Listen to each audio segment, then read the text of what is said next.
Hello everybody, it's Julian James. Welcome back to the Julian James Show. Hi, I know it's been a while. Me and my uncombed hair are here. The title of this week's video is Black Trans Lives Matter, and that's because I've had this video on my mind for a really long time. I wanted to do this for a really long time. I've really wanted to speak on this probably since around the time I was doing videos about the protests and stuff, because one thing I've noticed the most is how cis hetero black people, or even just cisgendered if you don't want to get that deep. I do, but even if you don't, because you don't have to. Cisgendered black people have just been too loud in this movement for our liberation. They've been too loud, they've been too centered, they've been too present. They're too relevant in the conversation for black liberation.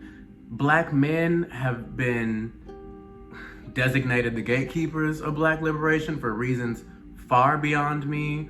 Black women are complicit in the violence black men perpetuate, which again is not all the time, but it's just too often. The point is, more often than not. The reason I said that cisgender people are too centered in the movement is because at this point you're in the way.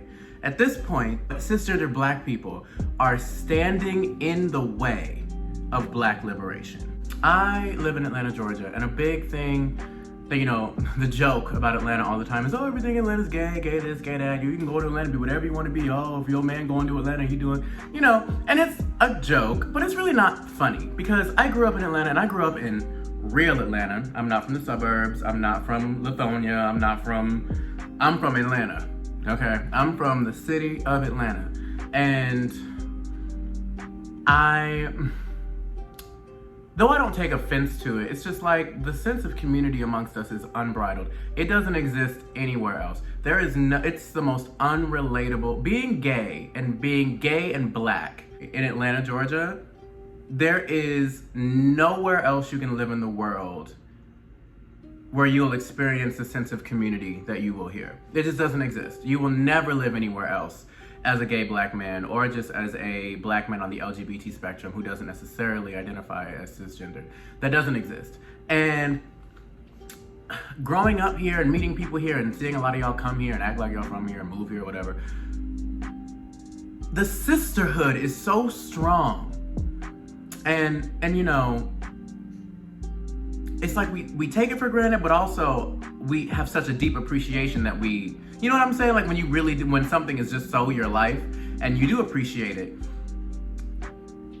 And I don't want to do too much because a big part of why I want to do this video, Black Trans Lives Matter, is because until we start to protect our sisters and our brothers, I'm speaking on trans men and women, but until we start protecting our sisters, we will never be free. When I say sisters, I mean everyone in the group. Because we can say guys to be non-gender specific, we can say girls as well. And until we start protecting our sisters, we're never gonna get anywhere. And I can say this to my gay brothers, I can say this to my gay sisters, I can say this to my black brothers, my black sisters, my white brothers, my white sisters, but until we are all on one accord, we're never gonna go anywhere. We're just gonna be jogging in place. And enough of our girls have died. How many more of our girls will be murdered? The trans woman life expectancy is 35 years. People think, oh, that they're just being murdered in such an alarming rate. And they are being murdered at an alarming rate. But if it ain't someone killing them, it's people taking their own lives, it's complications of the lifestyle, which literally run the gamut. And until we start to protect those of us who need it the most, we will be going nowhere. And that's really it. Protect trans people, protect trans women, protect the LGBT, protect protect all black people. Until we protect all black people, jogging in place. That's it. I ain't here to beat y'all over the head with nothing this week. I have some GoFundMes and stuff I need to put in the bio. I really want to do that. Pray for Louisiana, and rest in power, Ali Shay. All right.